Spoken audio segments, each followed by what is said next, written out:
Welcome to the Primetime 585 podcast. My name is Karen Iglesia, co-founder of Primetime 585. In the studio, the best producer in the five. We got Julio Cruz. In the back, we got Sean, making sure we look and sound good. And of course, across from me is by far the luckiest man in Section 5, Gerard Iglesia. Lucky, huh? Let me tell you. I'm 66 years old. Yeah, you're old. I'm getting up there. Yeah, you're old. I've had 2 brushes with death. Yeah. Mm-hmm. I don't mean to sound dark or anything. You sound morbid right now. Yeah, I do. Mm-hmm. But I don't fear death, because, because there's 2 results. Either you go to heaven or you go to hell. If that's your religious belief, yeah. And heaven would be fantastic, great, okay? Yeah. But after being with you for 31 years, hell will seem like a vacation. Wait a minute. Are you saying go to hell is what? It's better than me? Oh, wow. No dinner all week. I am not cooking all week. I suggest you go eat out the rest of the week. So with that being said, y'all, if you see him out here looking skinny, it's because I'm stopping. I ain't cooking no more. Okay, let's get right into it. Monroe Gerard made history. Yes, they did. We were on the ride with them the whole time, and we love to see it. They won the state Class B championship. Let's talk about this. I'm so proud of these boys. Yeah. Not only are they the first RCSD team to win a football state title, okay, they're the first city school district team since 1986, I believe, when Wilson to win a state title in any sport. Oh, wow. Yeah. Oh, you did your research. Yeah, I got my boy Mike Bernard filled me in on this one from Albany. So that's a long time that any city school has won any kind of state championship. 1986. That's when Wilson had Mike Brown, Mitch Harris, and Berners Green. Yeah, good team. You're pulling out some names there. Yeah. All right, so it was scoreless at the half. Yeah, we were nervous. Yeah, I mean, Monroe, they could move the ball, but every time they moved it, they got sacked or penalties or whatever. They just made so many mistakes. But then the second half, I don't know what they said in the locker room. I don't know what Cunningham, Hopkins, Mohammed, I don't know what they said, but they said what they said, and whatever they said, they came out a whole different team. Mm-hmm. Yeah, they scored 28 points in the third quarter. Yep. Crazy stat here. Go ahead. They scored more in the third quarter of a title game than they gave up points in the whole entire season. That's crazy. They only gave up 26 points. The defense did. I mean, they got 6 points on safety. Safety, yeah. But that's not on the defense. Right. Wow. That's why the defensive player of the year. That's why he was the defensive player of the year, was because their defense was so stellar. To hold a team to 0 points in a state championship game, we got to shout out the defense. Yeah. But it started with Jermaine Montgomery, Gerard. In the third quarter, yep. Yeah. So Pootie, Terrell Pootie Cunningham, who is the Coach Cunningham's son, first of all, he was amazing in that second half, right? He proved why he's one of the best in not only Section 5, but in the state. But when you have a Ray Garcia, you have a Messiah Hampton, and you have those guys, you could run it, you could throw it, you could pass it, you could put it in the air, on the ground. It didn't matter. Yeah. They made sure they showed up. All 4 of those guys we just mentioned, they scored touchdowns in that third quarter. Yep. And you knew it was over. And Christian Franklin, he scored a touchdown in the fourth to make it a final score of 34-0. Now, the defense is not only stellar, but let's talk about the defensive coach, which is Coach Greg Hopkins. Yeah. He's intense on them sidelines. Yeah. But he takes that very seriously, right? Their defense is something that we didn't talk about that much this year, but it's got to be talked about. When you hold a team to 0 points in a title game for a state championship, you got to talk about, not only that, you got to talk about the coach. Let's talk about Ray Garcia real quick. I want to talk about him. He is super quick and shifty. Yes. So shifty. He changes direction on an elite level, Gerard. Yeah. Changes direction. Messiah Hampton, we already know he is, he's outstanding on both ends, right? But once he gets going, he dragged like 6 people. It was 7. on one play. 7. He dragged them in. Oh my God. Yeah, dragged them in. And Pootie, his passing game, what I like about him, his threat is he could pass, he could run. He's a threat on all ends. And he's going to let you pay one way or the other. Yeah. You know what I mean? And the thing was, in the first half, he was sitting back, waiting, looking for receivers. You know, he was getting sacked a lot. But in the second half, he was just getting it off. Quick throws. Yep. You know, little screen passes, you know, little slants, whatever. But and that was really effective.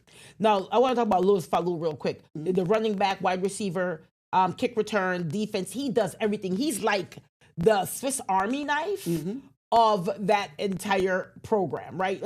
You know, we got to talk about him. The O-line, they opened up the running game in the second half. Jones, Jordan Wickham, Nick Reeves, Jaden Leon, McGowan, we got to make sure we give them, the O-line, their credit because they did what they're supposed to. And then the D-line with Richardson, D1 commit, I think Rhode Island, for the D-line, they kept Braden Richardson, who's going to Rhode Island. Yeah, and who had 466 yards the game before. So everybody was wondering, can they stop this dude from running? And boy, well, they did. He wound up with 47 yards. He had 466. 6 days earlier. And 5 touchdowns, yeah. But they didn't run into Monroe. Yeah. They didn't run into, welcome to the row. Yeah. Welcome to the row. I mean, I know Rhode Island's like, man, we got the wrong guy. Yeah. No. But that's D-line, Elijah Jones, Anthony Omibe, Jordan Wickham, and Jair McKnight. They were just dominant. Dominant. And how about James Broomfield? He's a star wide receiver. No, he's the defensive back. The defensive back, I meant. Yep. He stopped there wide receiver. And Gilbert. Onway? From Sleepy From Hollow. Sleepy Hollow. He's their star receiver. 0 catches. 0. Broomfield because of him. Up. Yeah. He is a problem. He's Broomfield's like the number one defensive back, I think. Class of 2028. Yeah. Yeah. But shout out to Coach Cunningham. Coach, shout out to Greg Hopkins. And I got to give a kudos to Principal Mohammed. Yeah. Because 4 years ago, they couldn't finish the season. And now they won a state championship. He built it brick by brick. And we have to give him credit because he had the insight to hire Coach Cunningham, who played for him. Yeah. He played for him. So that's full circle, right? And Mohammed is a person that he's very straightforward. Yeah. You know what? I could respect. I like that. I'm straightforward He reminds me too. of somebody. He reminds you of somebody. Yeah. When you're straight, Except I like him. Oh, you probably do more than me. I like him more than I like me. I mean, he's very straightforward. He's to the point, and people look at that as arrogance. He just really believes in his kids. He believes in his staff, and he gives them anything that they want to support them. He invests in them because they know how important. And he knows how important it is. Sports is important, especially in all communities. But shout out to the athletic director too. Yeah. McCormick is he's also a sports dad, right? His kids go to Penn. He's a sports dad. But I just want to shout out the entire team. They deserve this, and I hope the city shows up and give them a parade. Yeah, and you know what? I just want to shout out Nick Reeves, the center. He went through some stuff. You know, he had rough first half, couple of weeks. But in the second half, when it was 0-0, he stepped up and overcame the obstacles. And, you know, they would call him all kinds of stuff. But you know what? From now on, they could call him champion. And not only that, real quick, before we get to Brighton real quick, we got to shout out the parents.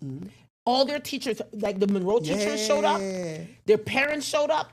The city showed up in Syracuse at the Carrier Dome, and we have to mention that because that's important. They showed up for those kids when the kids needed them the most. So shout out to not only the community, but the love that they've been shown, and people are showing them a lot of love as well deserved. They made something historical happen, and we got to give them their love. And the state troopers who escorted them in. Shout out to my guys, Klawicki and all them Tamaris. Donaldson, Make sure, Donaldson, they escorted these boys in. It's the first state trooper escort that we've had. So shout out to my boy Klawicki, Donaldson, and Tamaris Bell. They made it happen. And also the fire department. And the fire department, yep.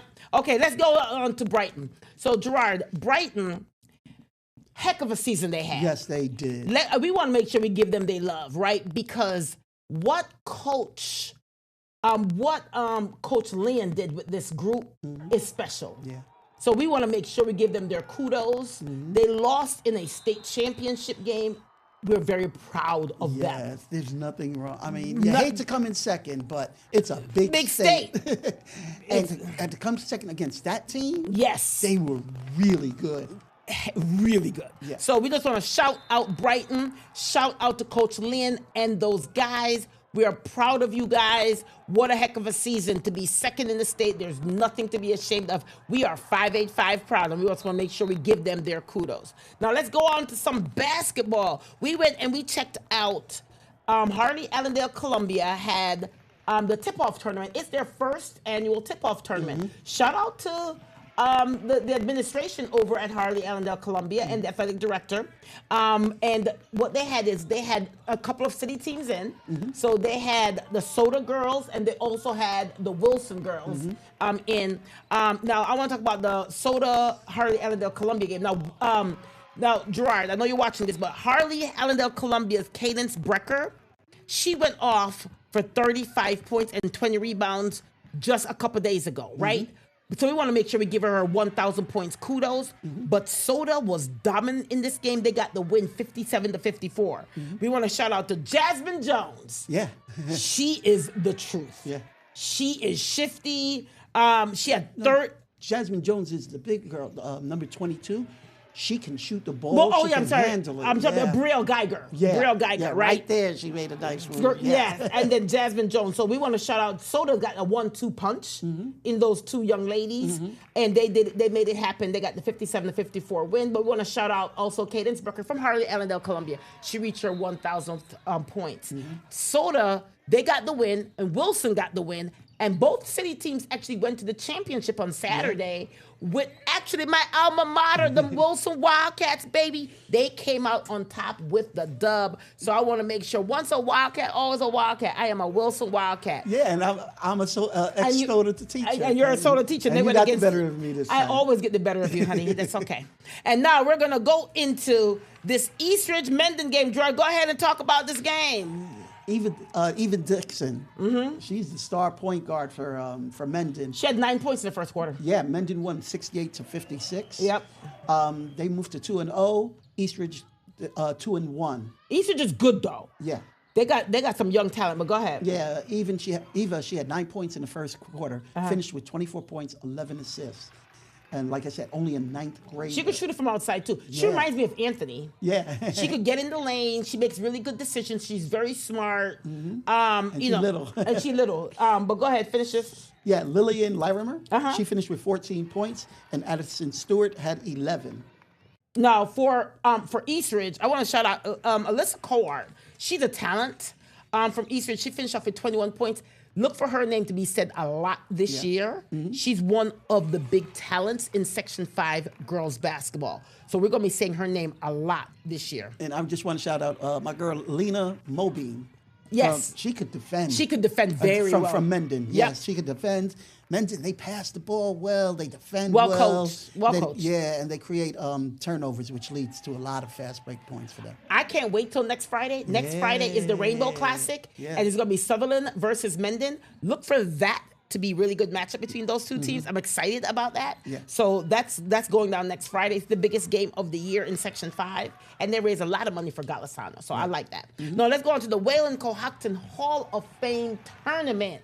Jake drove all the way out there to give us some coverage. Shout out to Jake Juice. So now let's give some results. York fell to Hunyoy. Hunyoy got the Washburn brothers, right? But London Washburn, London Washburn, with 34 points. Yeah. 34 points, 21 of them in the first half.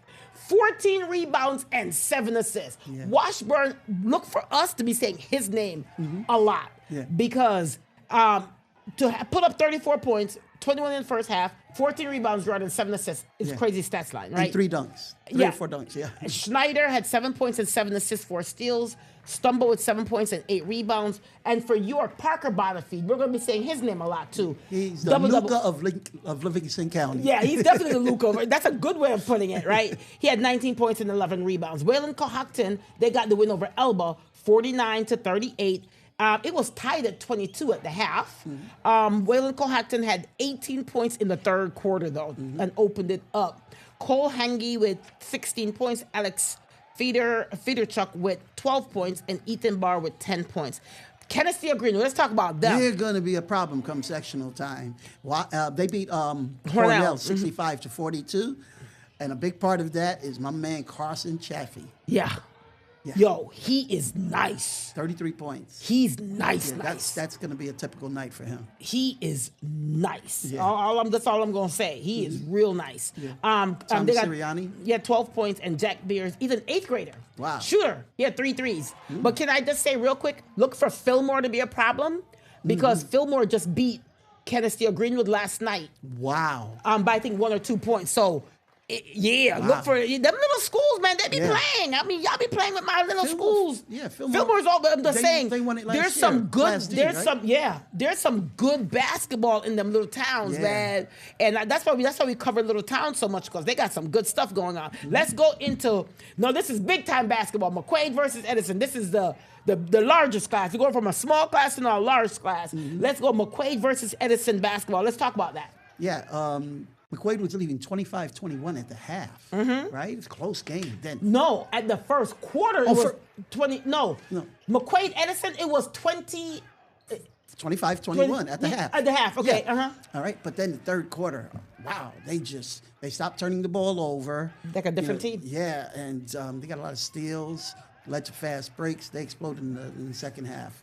Look for Nick Fallett. Nick Fallett, he had 13 points, all of them in the second half of the game. Braden Woodard, another Woodard. Yeah. How many Woodards do they got in that? This is the last of them, yeah. Oh, Lord. That was Greg Woodard, Villanova standout, yeah. And Braden had 11 points, Jeremiah Myers with 10 points, and Andrew Gorensky with 10 points. But McQuaid looked good. But look at that. 13 points, 11 points, 11 points, 10 points. They look good. They got some size, Gerard. They got some size. They look good. They got 8 threes as a team. And that's a shooting team, right? Yeah. So but I want to really shout out a couple of the other athletes, Gerard. Gavin Vanderwall and Krishawn Jordan. They got some athletes on that team. But we got to move on. Let's go on to Athena versus Sutherland. Gerard, this game, listen. Yeah. Let me talk about this game. So Jack Scottney covered this game for us. All the footage, all the writing was 14-year-old Jack Scottney, youth council Jack Scottney covered this for us, right? And when I tell you that he's a student at Athena, Gerard, right? Gerard watching the video. He's a student at Athena. So for him to have the wherewithal to not only interview the kids, to not only record the show, all of this, but he also interviewed the kids at the end. His video's gone viral, like 15,000 views or something like that, right? So shout out to Jack Scottney. Okay, so let's talk about it. At the end of the first quarter, Sutherland was up 16-12, okay? Going into the half, it was 34-23 Sutherland. But when you got a Jackson Birch, how tall is he? Like 6'6", 6'7"? Oh, 6'8"? He's got a problem like 6'6", about 6'8". Yeah, that was last year. Yeah, he's a big guy. Jackson Birch had 21 points. Zach Naderer with 20 points. Sam Byrne with 18 points. These guys, all of these guys got size, and they're well coached over at Sutherland, right? Young coach, well coached. You know, Mr. Kemp, Coach Kemp over Coach there. But Russell Ellis finished off with 14 points. You understand that Athena's in a rebuilding phase right now with this team, right? They're in a rebuilding phase. They got some players, but they're in a when you lose all the Reeves all at the same time, right? They're in a rebuilding phase. But they got Russell Ellis, who is one of the best ball handlers in Section 5. He's smart, real smart. All of that, they're going to be okay, and they're well coached. They're well coached. They're gonna be okay. Yeah. But Sutherland got the huge win over Athena. Shout out to Jack Scottney for the coverage. Now let's go into Gates versus Victor. Gerard, go ahead. Stop watching the video and let's go right into this. This is a good game. Go ahead. All right, this one, Victor versus Gates. The two teams, they figure to be in contention for a Section 5 championship. Both teams are good. You know, Victor came out the 79-72 win to move up to 2-0. Yep. They don't seem to have any superstars. They got stars, but they're all consistently good. Yeah, like they have a point guard, Ravi Chitre. Yep. Shooters J.J. Maston and Gus Papajohn. They got to do everything guards and Gage Hay and Randy Johnson, RJ, and the big guy, Timmy McAuliffe. He made some clutch free throws down the stretch. If your big guy could be clutch down the stretch, that's huge. Yeah. Yep. They're deep. I mean, they're deep. They have this philosophy of strength in numbers, which doesn't work for everything, but for this team, is perfect. You know, Yeah. They sub a lot. They sub a lot. Yep. And the guy who comes in, it seems like he's just as good as, The replacement, like they could go 10 deep. Yeah. They could go 10 deep. They could go 10 deep without really missing out on anything. Yeah. And this keeps the players fresh. Gates players was tired because Gates is a big court. They're running up and down. Yeah. But that shout out Joey Verjersey. They got Tremere Lewis. Gates is going to be fine. Yeah. Gates is good. Yeah. They're in contention for something this year. I'm just telling you that right now. Yeah. They play hard. But Victor. Gates, they also have Bruce Hanna. Yep. Jalen Givens, who's the son of H-Man. Yep. Givens. Chris Elliott, and sophomore Nehemiah Pye, who's going to be a good player. Yep. But getting back to that, Victor, man, they move the ball real well. They don't force shots. They get in the paint They They don't do turnovers. Yeah. Yeah. So a lot of paint touches. You know?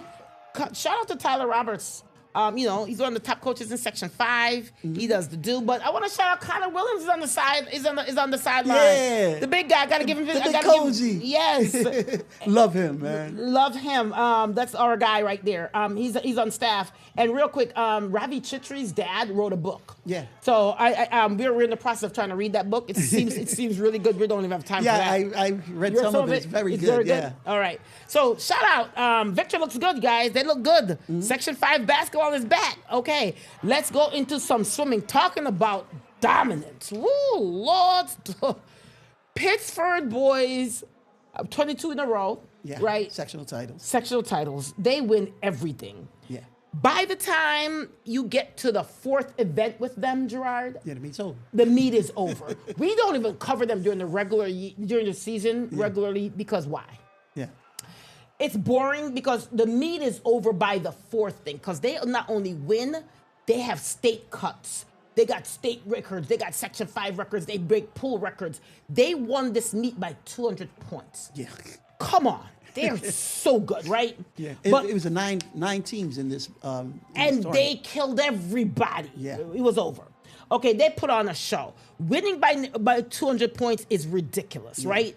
Now, Pittsford and McQuaid, they ended the day on the medal stands or whatever, right? McQuaid's haul was, they had as many goals as Pittsford. As Pittsford, yes. Right? McQuaid, they've had some young swimmers for a few years now. We've covered them quite a bit. We've seen the growth. Yeah. But I want to shout out to Scott. He covered this for us. Okay. All right. So he runs Florist City Entertainment, and Scott. He's a really good guy, but his videos, you can see the quality is excellent. Yeah. Scott Hines. Yeah. And the thing is, Pittsford, if McQuaid beats them, like in one of the races, they'll get second and third. They're just so deep. They're deep. They're deep. Just pile on the points. All right, but we want to say the 200 freestyle, McQuaid, Ian Miller punched his ticket to states. The 50 free, Cooper Dawson took the top spot in the butterfly. Ben Hines, who was the Primetime 585 swimmer of the year, got that. McQuaid just kept rolling, but Pittsford, they just really, really deep. So congratulations to Pittsford, but also shout out to McQuaid. They're on their way. They are a problem again this year. Okay, now Gerard, let's go into your pick. Let's go into Gerard's pick. I got Eva Dixon, the point guard. Okay. From Pittsford Mendon. Okay. Man, she's one of the top players in Section 5 and only a 9th grader. She can do it all. She got the little pull-up mid-range. I think she had 4 threes. She defends, she passes. Girl does everything. As a 9th grader, she's probably the leader of that really good Mendon team. Now, I think you like her because she has a lot of similarities with Ant. She's small. She can shoot it from outside. She's a threat. She's good defensively. She passes. Yeah. Only a 9th grader. And we have her for 3 more years in Section 5. Yeah. I love to see it. Congratulations to Miss Eva Dixon. You are the Gerard's pick for this week. Now, let's go into my pick. Is a little bit different. My pick is Fairport Girls Bowling. Okay, love to see it. Okay, so first of all, Coach Matchley is the coach of this team. They played against Webster Thomas. We covered that game. They got a pin count. The pin count was 2,485 to 2,161. So they won by about a little bit under 300 pins, right? But Tiffany McCarthy is my girl. She bowled a 754 series, Gerard. One of her games was 279, beating up the boys, too. Yeah. Okay, 279. I can't even bowl 279 if I bowled 3 days all together. I can't reach 279. Her series was 754. Happy birthday to her. It was her 60th birthday also. Yeah. And don't they only bowl with 5 players? Yes, I was going to mention that. Yeah. So Fairport, so typically, guys, for people that don't know how bowling works, you bowl with six bowlers, right? And they only bowl with 5 bowlers. So Gerard, they're under a lot of pressure when they're bowling with 5 bowlers to somebody else's 6, because they got to make sure theirs are adding up. But they only lost one. They only lost this to Victor, who's very, very, very, very good. But shout out to all of them. Tiffany McCarthy, Cameron Hyman, Olive Jean, Anna Lago, and Mackenzie Smolnick. They are the 5. Congratulations. Gerard, let's go to round section 5. Yeah, I want girls basketball. Sam Rizzo of Fairport. She is the daughter of my man, Dave Rizzo, former East standout. You guys worked together in the office for years. Yeah. He got some stories. He probably could have gotten you fired for a long time. So thank you, Dave Rizzo. Go ahead. She had 17 points in the season opening win over Spencerport. Caden Sprecher, as we mentioned, 35 points, 20 rebounds against Lima Christian. And reached 1,000. Yeah. Yep. Mercy is 2-0, and they play Aquinas tonight. There's a lot of talent in that game. Yeah. Yeah. Let's see. Hornell, they're going to be good again this year. Really good. They're currently 2-0 and have Jordan Deary. 3-headed snake. Reagan Everingham. She's a soccer star, too. Yeah. And Selena Maldonado, your girl. Yeah, real fast girl. Okay, but I want to real quick, on the girls basketball, because we still got about 40 seconds. AJ Orr, she from Aquinas, she also reached her 1,000. They play Mercy tonight. That's going to be a good game, good matchup. It's going to be going on while people are watching this show. That game is going to be going on. But let's do some boys basketball real quick. Fairport, they killed Thomas George 72-45. Yeah. You know what? I didn't know Fairport's going to be that good again this year. You did say that. I told you. You did tell me that. I told you. Because Thomas is good. Yeah. So 72-45, Alex Greda, Hattie Durgam, Noah Mabon, Gannon, Culver, and Lions 99-37 over Sodas. But I want to give you Jameer Johnson's JJ Johnson, 25 points, 10 rebounds. He had a triple-double that game. Kayvon Butler with 19 points, Control Parker with 13 points. I don't know who could beat Lions because they are deep and they are good. We don't have a lot of time. Congratulations to Bishop Carnegie after a very good start under their new coach. So congratulations. Meet me at Tops tomorrow, you guys. We are going to be there at News 8 tomorrow from 5 a.m. to 6:30 p.m. We're going to be at Tops on Mount Reed. Thank you, guys, and shout out to my guys E705 and Jake, and my best producer, Julio. And Rashard Johnson. Get the Rochester First streaming app today for everything you love from News 8 On Demand. Plus exclusive shows you won't see anywhere else. Search ROC and download for free on Roku, Amazon Fire, and Apple TV.